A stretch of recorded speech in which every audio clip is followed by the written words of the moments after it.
we have a huge opportunity to nudge all of humanity in a healthier direction on skill while getting crazy cool new things out of AI. I'm very convinced that we can use the very technology to build new systems so that skill development functions better from now forward than it ever could have in all of human history.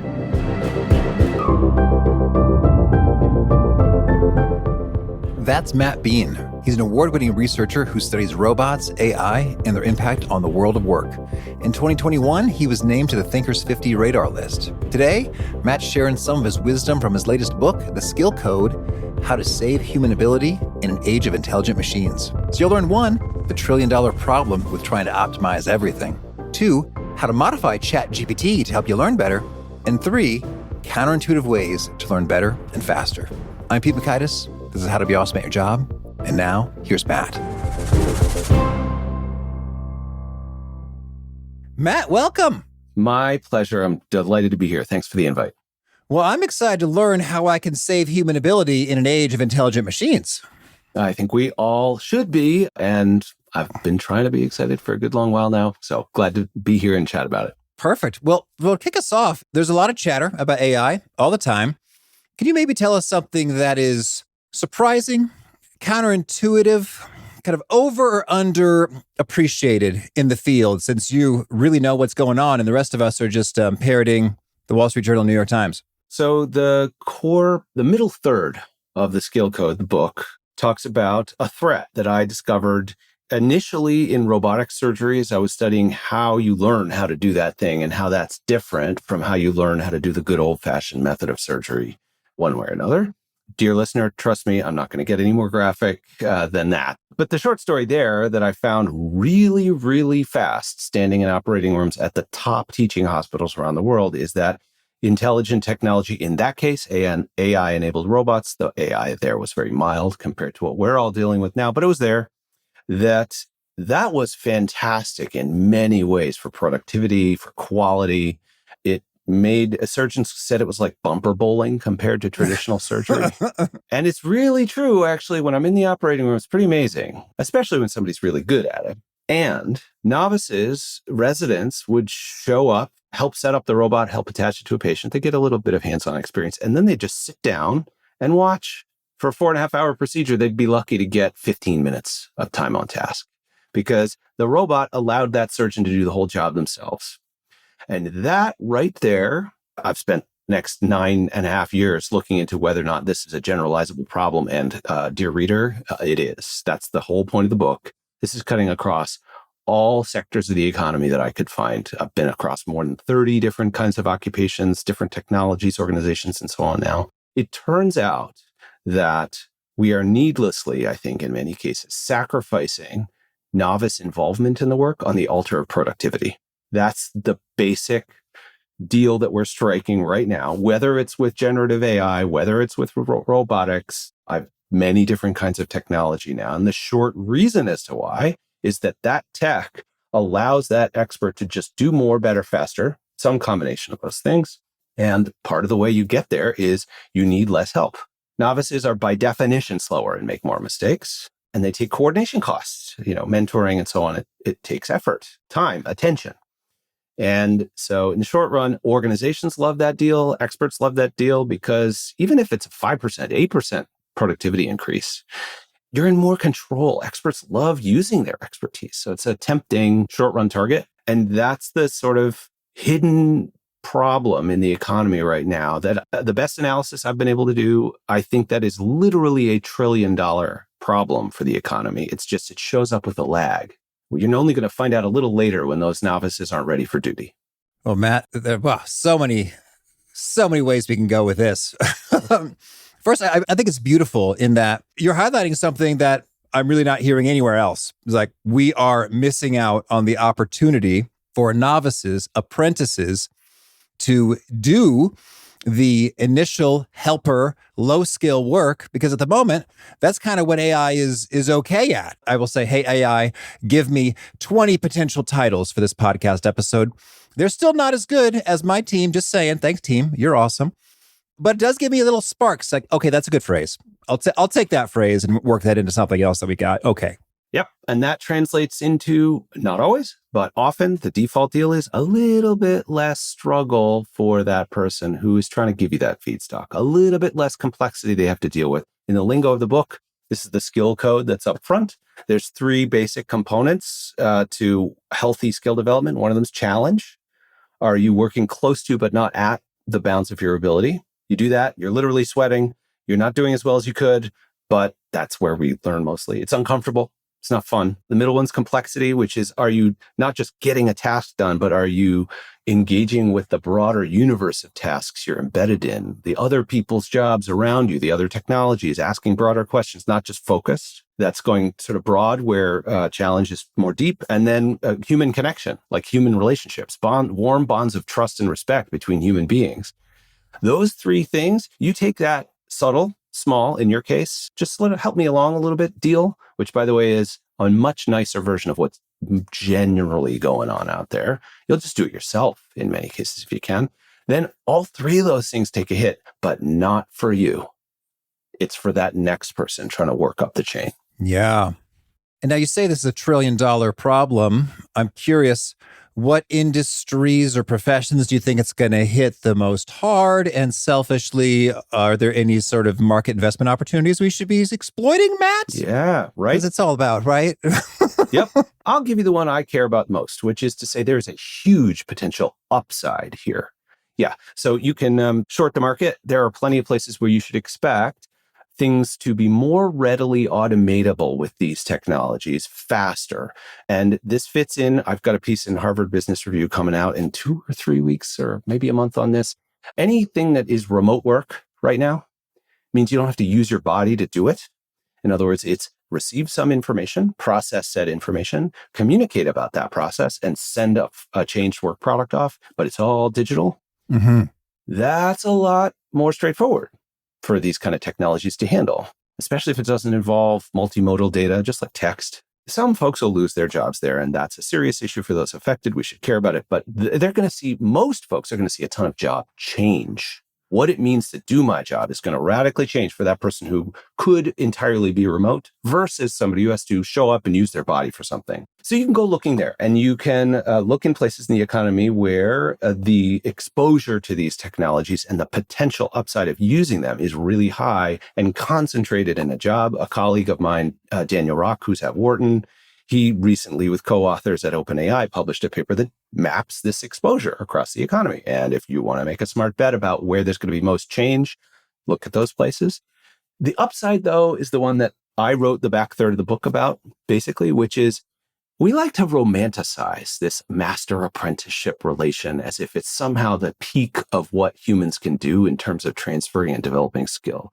And we've relied on it for literally 160,000 years. So it ain't broke exactly, but it can suck. And could it be better? I'm very convinced, I'm trying to build technology like this now, that we can use the very technology that's part of the insult to build new systems that in fact make that connection richer, better, more flexible than it ever was before, so that skill development functions better from now forward than it ever could have in all of human history. Mm-hmm. Companies that try to figure that out reconfigure their systems so that just by using it, you're nudged towards healthier skill and you get your productivity, that company's going to kill. I mean, that's such a great story. So anyway, I think there's opportunities in both directions. Well, that sounds really cool. Could you paint a picture for what that looks like? And is that happening somewhere right now? It's funny you should ask. Only a few folks have asked. I am now CEO of a startup called Skillbench. In about a month, we're going to come out and put up a stealthy website or whatever. But we are building a technology that helps an organization see this joint optimization problem based on rich data from inside their own firm. Think of those as two dimensions. You've got productivity that comes out of AI. Like, how much juice are we getting out of this stuff? By the way, it's going to be less than you expect. We can show you that. That's my vibe, yeah. Impression. Yeah, but it's not none. And sometimes it will be negative, but seeing what that is actually not trivial. But we frame it as a joint optimization problem.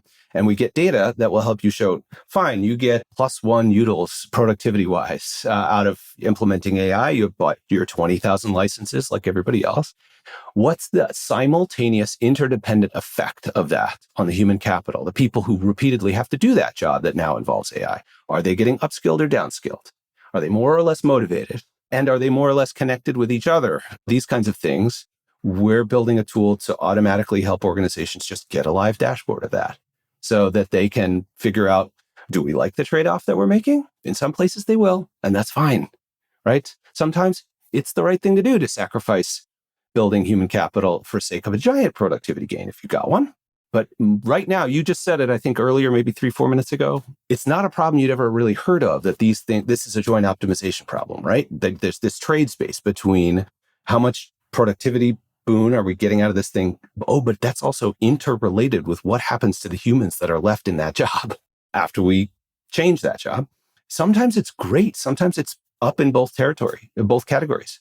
It's like driving with no rearview mirror. Organizations are not in the habit of gathering data on that second one at all, or interrelating them together. So just getting a window on what the heck is going on in that trade space is what we're doing. But there are numerous firms out there trying to build technology to use AI, for instance, to make better, high quality, briefer matches between an expert and a novice on a specific project.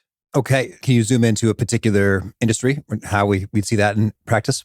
A good instance is in chip design, one firm that I recently got some data on. Basically, when you're trying to lay out a new chip, the state of the art in the last, say, 10 years or so is you're going to use automated software to do this optimization problem of mapping out where all the different components go on that chip. And so increasingly over those last 10 years, basically that junior engineer who would have been sort of sleeves rolled up over a diagram and doing math that contributes upwards to that senior engineer who's doing the block diagram and laying things out, they're just going to have less opportunity to play in that interaction of designing that chip. They might do some isolated analysis, and actually the dynamics very similar in investment banking.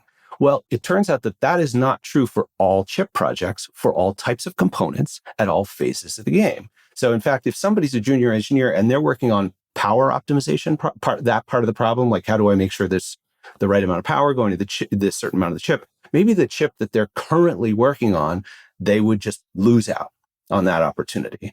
But in fact, there's somebody in a fab in Jakarta right now who is working on a chip that could use a little manual help because it's an ASIC, for instance, which is just a custom piece of silicon as opposed to something you'd mass produce. Well, in the world that we inhabited before this kind of information was available, no human could know that for this 1 or 2 week window, there's a senior engineer in Jakarta who could use the help of a junior engineer in upstate New York.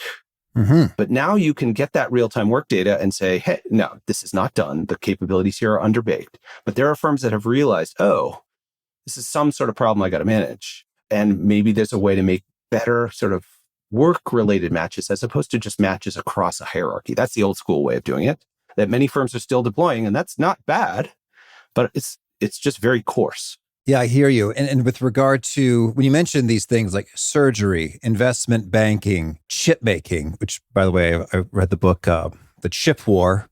Extreme ultraviolet lithography is the most complicated thing I've ever heard of, and it blew my mind. Just it is. It's extra freebie shout out. Yeah. Book recommendation there. But that really does paint a picture in terms of at the highest level, yeah, there's some expertise that's pretty high stakes, life or death, millions or billions of dollars, huge factory waste or safety matters that, yeah, we're going to be super careful associated with having a senior person and then a novice apprentice kind of learning under them and doing some work as they're developing those skills. And yes, it does seem kind of spooky that we could find ourselves in a place where those lesser experienced people don't have the opportunity to do that thing anymore. And so I'm curious if some of us are already starting to find ourselves in that position, what should we do? First of all, in order to take effective action to address this problem, you got to know what an effective solution looks like. What would it look like if things were good for me or the people that report to me or the people that are in my profession for building skill? There's a lot of proliferation of different views about what skill is, how you build it, and so on. And big theories that, sort of first you do this, then you do this, then you do this, then you do that. And I just realized this book was not going to be able to do that. Like there are too many different ways of working now, different technologies and so on, different modalities of interacting. But the raw ingredients, sort of like, and I use a DNA metaphor, that's what's on the cover of the book. If I could give you the amino acids of skill development, and they're going to show up in different combinations in your setting, they're going to show up in different sequences, different emphases. But for each one of those three things, the challenge, the complexity, the connection, I give you a 10-point checklist in the book. You can immediately go look at your work scenario and say, all right, how healthy is challenge for me? How am I doing on this 10-point quiz? How healthy is complexity? How healthy is connection? And if it's not great, then I at least know how and why it might change, because each one of those items is a specific set of interactions. For instance, in challenge, your challenge is healthiest when you have an expert nearby who can help you deal with the frustration that comes with not performing at your best. You can struggle on your own. You can get really far. A lot of autodidacts have shown us you don't really necessarily need someone to build skill, but you need them to get superb progress towards skill. And if you have an expert around who can help frame the difficulty you're embedded in a broader context, like you want to be able to hit a fastball at major league speeds. Well, the first goal is, why don't you just try to even make contact? Forget about a fair ball. Get up and try to do that. And then you hit a foul ball. And instead of going, good job, dummy, that's a foul ball, they can say, okay, you can hit a foul ball in the major leagues. Tomorrow we're going to work on, right? They can sort of help you put that in context. So that's just one tiny little micro example that I hope the first 3 chapters can help anyone in any role, in any job, look at that situation and say, is it healthy or is it not? The next move that's peppered throughout the book is, okay, assume in some cases, in some part of your life, in some part of your organization, this has been good or is currently great.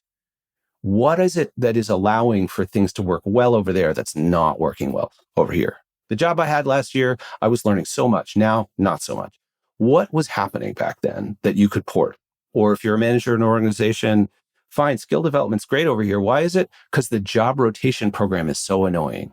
It turns out that rotating people through different jobs, no one likes that. And it is incredibly beneficial for your skill and career development. It gets you engaged with that complexity thing I was talking about, the middle of those 3 C's. So lots of notes, angry notes, I have to rotate through yet another function. It's yeah, you do. And the job of the leader then is to say, this is actually really critical for your career and it is no fun.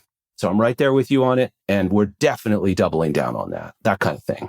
Yeah, understood. So it's not so much necessarily that the wise expert mentor person has to be pouring forth necessarily expert, nuanced insight, wisdom, so much as they just have a bit of a broad perspective associated with, this sucks, it's uncomfortable, it's unpleasant in these ways, and also it's useful. So, and just that in and of itself is a huge value, because the learner is able to then persist through the frustrations and rock and roll. Yep. And then technologists, people who are building these technologies that are currently enabling all this new potential productivity, and in some cases actual, they have a big choice about how do they want to design their tech? How do they want to sell it? There are ways of doing that, default ways that will appeal to this monetary, productivity-oriented logic that's deeply embedded in business and firms, and they can win. And yet that doesn't have to be that way. I have a post on my Substack called Don't Let AI Dumb You Down. And in the back third of that post, there are specific changes you can make to ChatGPT through its custom settings to have it nudge you towards more skill while you're getting productivity out of it. It's very straightforward. The interface is available, but that takes every single user doing that for themselves. That's no way for the human species to win. OpenAI or Anthropic or Google, if they just made a few tweaks to that UX, anybody at the end of the day would be mildly annoyed, maybe more, by the technology, because it keeps asking, do you know any other human beings you could connect with about this skill rather than just me? And it's no, I don't want to debrief this interaction. No, I don't want a harder version. No, I don't want to try it myself. But if that's the option, how many people, if it was turned on by default, would turn it off? Some. but a whole bunch of other folks, millions probably, would just know more about musicology at the end of the week for having used ChatGPT or have made connections with other human beings in their local area. This happens to me. Like I'm now connected to a rocket enthusiasts club in the Santa Barbara area because we all like to watch the rocket launches out of Vandenberg Air Force Base.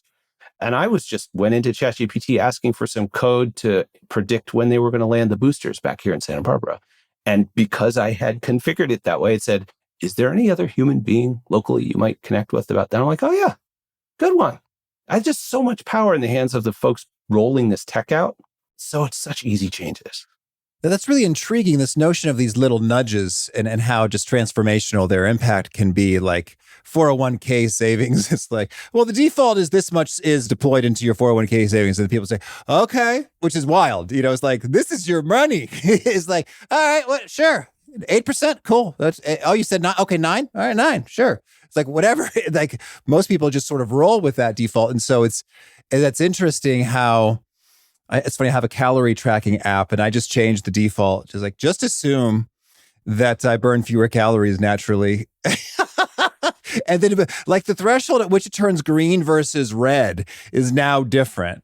And I know I set it up to do that. And yet it does nudge me. It's like, okay, maybe I'll have a healthier snack so I can stay green because I want, and so that's really clever how if we're engaging frequently with ChatGPT or some of these things, if we can make the default setting to be one that nudges us in positive ways, we will benefit. And it's funny, it's sort of like, yes, I know talking to other people is generally a cool thing, but it doesn't occur to you in the moment. Likewise, it's like, yes, I know I could look at the manual to figure this out. I was like, but actually, yeah, maybe I will. I'll do that.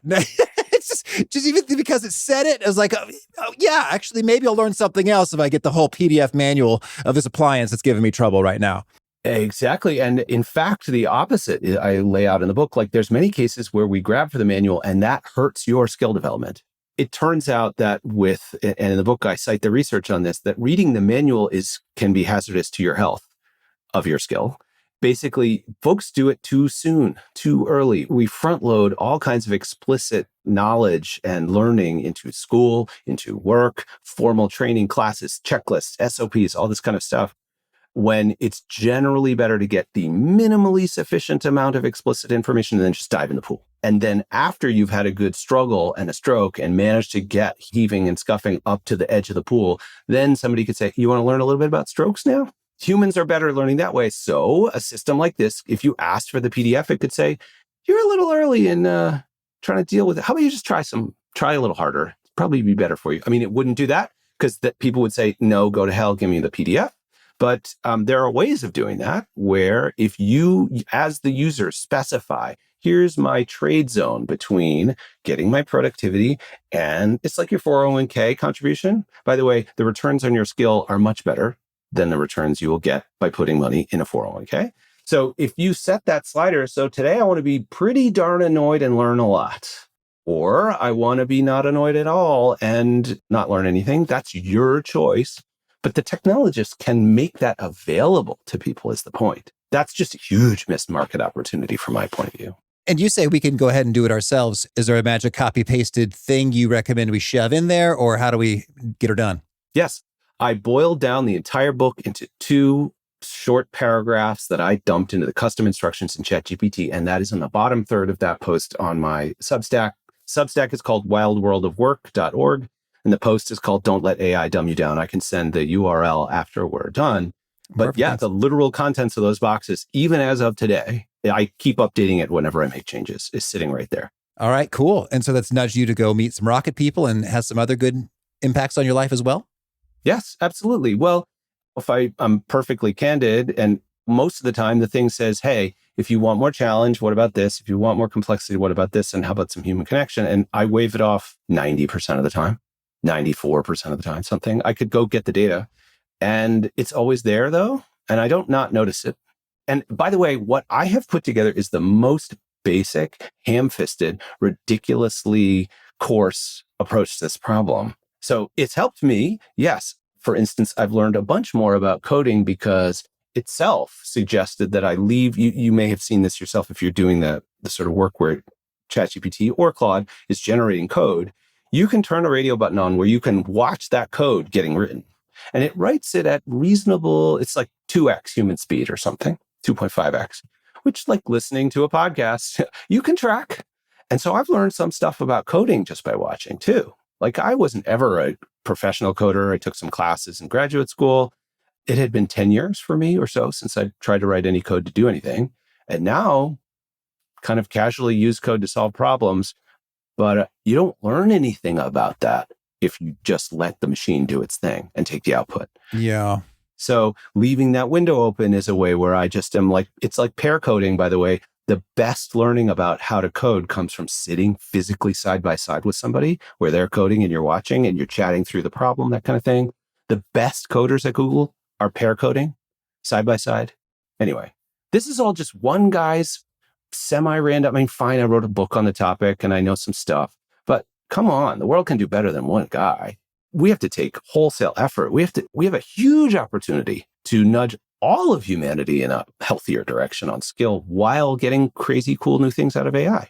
Well, and it makes you wonder kind of about everything that we allow to be done for us.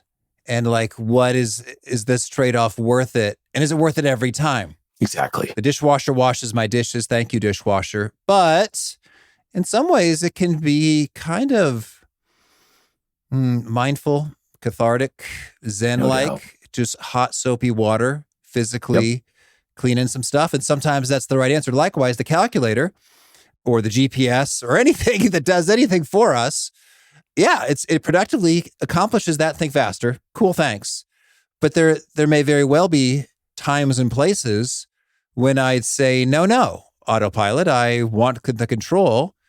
And it is enriching me in a skills development kind of a way and some other ways because I have wrested back control. Yes, exactly right. And it's not obvious where you win by giving up the tech on and in what ways you give it up.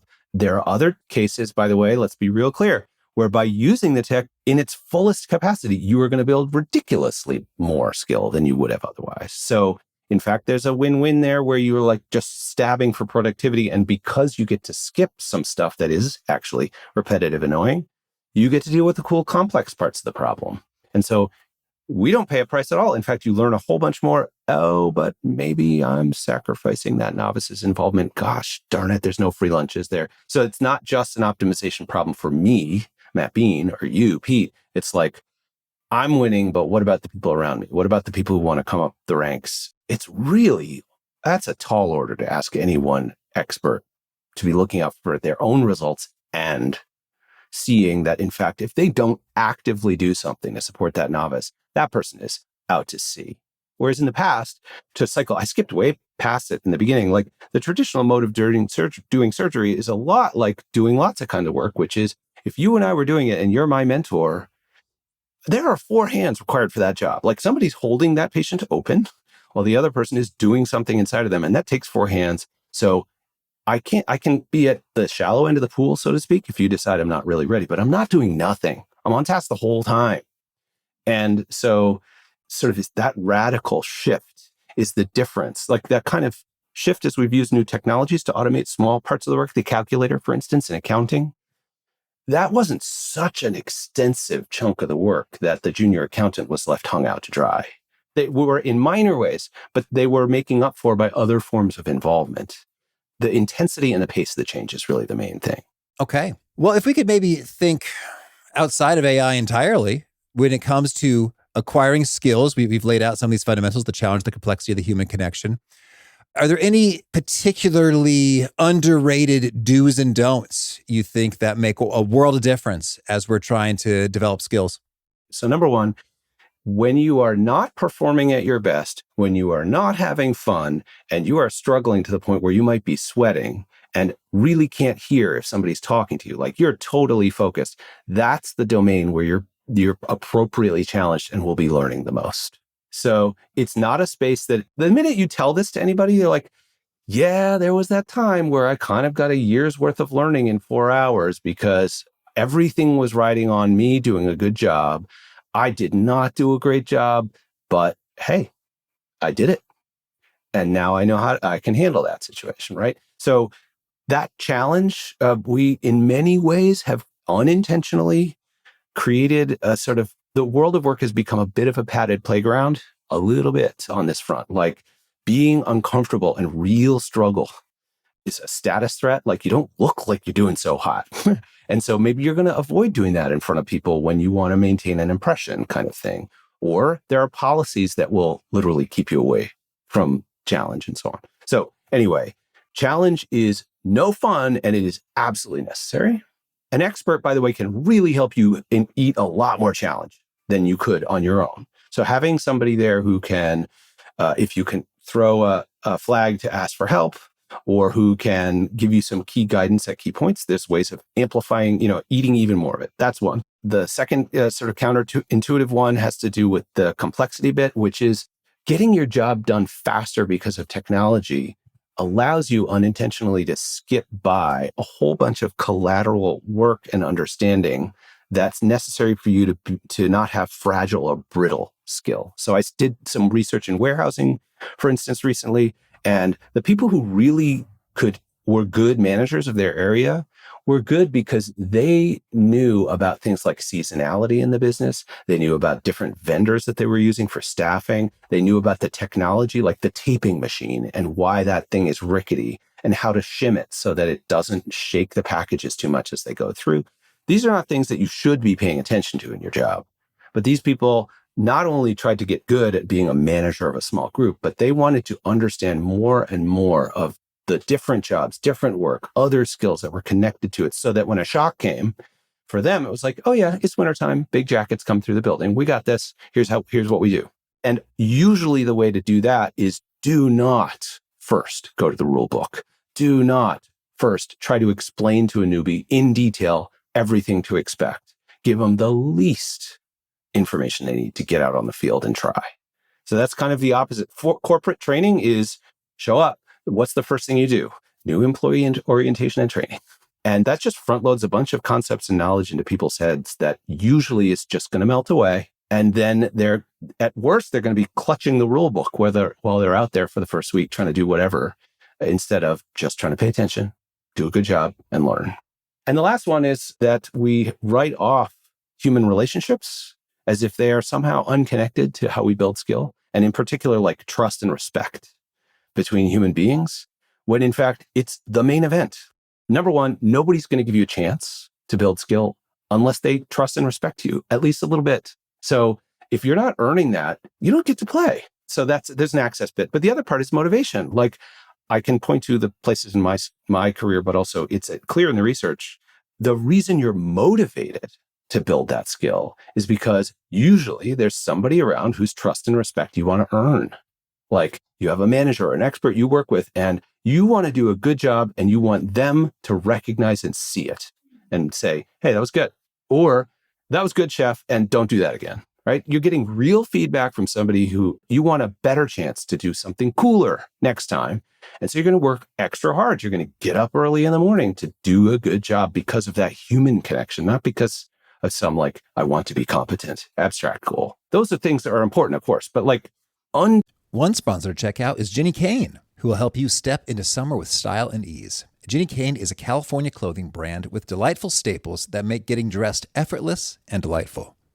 They offer minimalist and refined pieces such as luxurious cashmere sweaters. My own Ginny Kane cashmere hoodie is already a contender for my number one favorite clothing item of all time. It is the perfect answer to every time the office AC gets cranked a little too high. It's warm and cozy and yet somehow still looks super sharp, beautiful, and professional. Ginny Kane has everything you need to embrace your uniform. And for a limited time, Ginny Kane is offering our listeners 15% off of your first order. Go to jennykane.com and use the code AWESOME15 to get that 15% off. That's spelled Jenny, Jenni, Kane, KAYNE.com/awesome15 to get that 15% off. divorce human relationships from your skill. They're bound together. All right, thank you. Big thanks to Matt for sharing his wisdom with us, and big thanks to our sponsors. Check them out. Well, now could you share with us a favorite quote, something you find inspiring?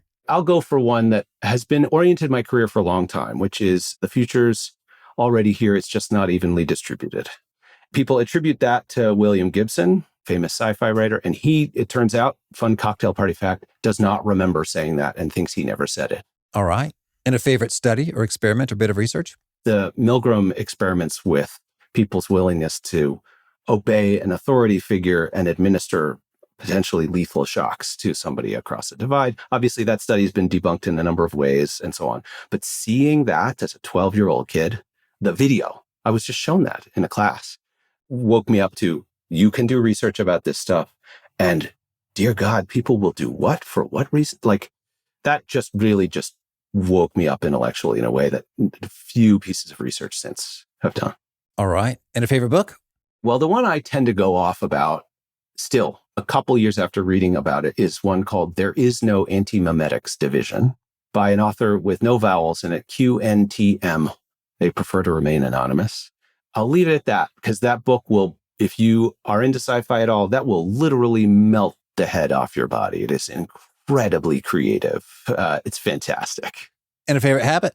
Yeah, so that's got to be sitting in the morning, almost every single morning with my wife, having coffee before the day starts. That's a sort of a sacrosanct thing that she and I have established over the last 15 years. Okay. And is there a key nugget you share that really seems to connect and resonate with folks? They quote it back to you often. Yeah, we're sacrificing learning on the altar of productivity. It's one that I came out with for my TED Talk, and that's one that I hear back a fair number of times. Yeah. All right. And if folks want to learn more or get in touch, where would you point them? mattbeane.com, mattbeane.com. That will get you access to the book. It'll also get you access to the Substack that I mentioned before. If you want the latest droolings coming out of my brain, that'll take you to Twitter or X, whatever you want to call it. It's all there, sort of a central hub. All right. And do you have a final challenge or call to action for folks looking to be awesome at their jobs? Yeah. So just figure out for yourself what kind of deal you're making with AI around productivity and what it might be costing you or others around you in terms of skill. It could be great, bully for you, and then your job is to help other people figure that out. But it probably isn't. Go take a second look. All right, Matt. Thank you. I wish you all the best. Thank you very much. Appreciated the opportunity.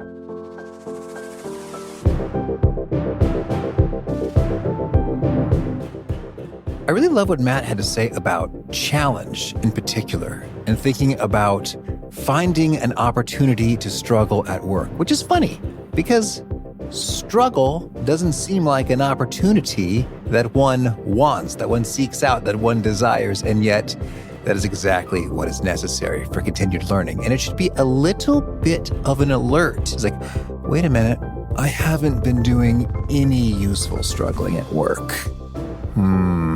Go hunt one down. If you want to check out the show notes or the transcript or links to ads that we've referenced, please drop on by awesomeatyourjob.com/EP984. Hope to catch you next time, and peace.